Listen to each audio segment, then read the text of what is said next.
yung napanood ko. Ano talaga siya? Simple lang siya. Lalaki yun, guys.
Kasi yung nakita ko, yung napanood ko, ano talaga siya. Simple lang siya. Lalaki yun guys. Pero hindi ko na lang i-mention. Lalaki siya. Titingnan mo, ang simple lang ng katawan niya. Yung, may muscle siya o may abs siya. Ito na yung katawan niya. Pero, alam mo yung kung titingnan mo, hindi niya kaya yung mga barbell.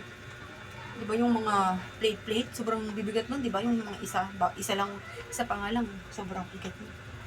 Pero huwag kayo mo, pag nakita mo talaga siya, yung kala mo siya, syempre nagbablog nga siya eh. Ano siya, yung nagkukunyari siyang hindi niya kaya, yung mga mabibigat, kunyari, ganun sa vlog niya. Tapos, siya, parang nagja-janitor siya, ganun.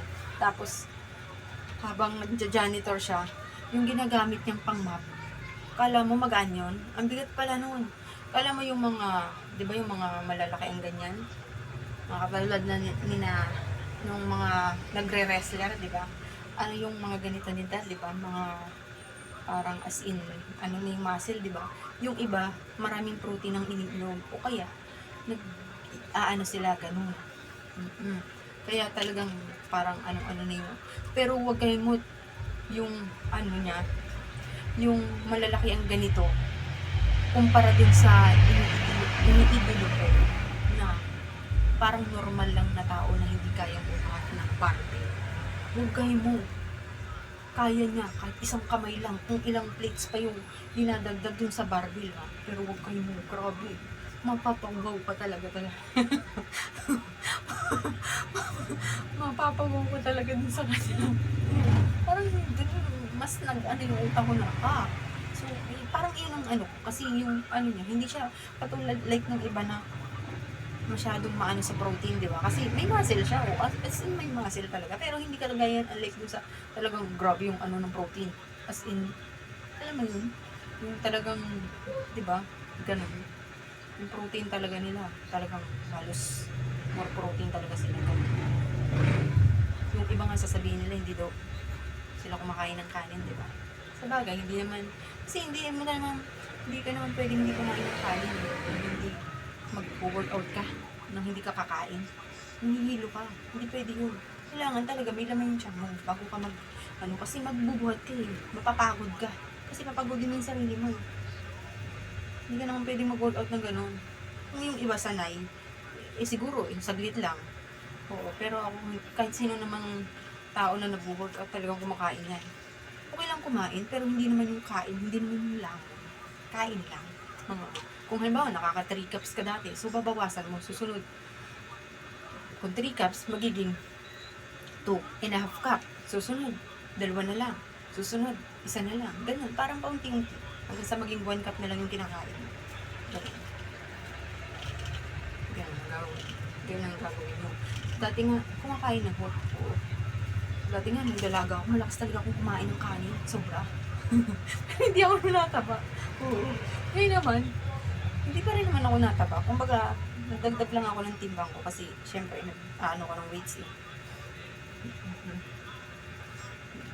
Dati, mababalong yung timbang ko, 49 lang yung timbang ko. Diba? So, ngayon, secret, wag mo na sabihin. Kaya, diba? Kaya gusto kong kaya, mas, alam mo yun, nung napanood ko yung video yun, balik tayo dun sa kanina, sa iniidolo ko. Mas parang, mas, alam mo yun, mas ginanahan ako mag-workout. Wala na tuloy ako masyadong. Wala akong kwento.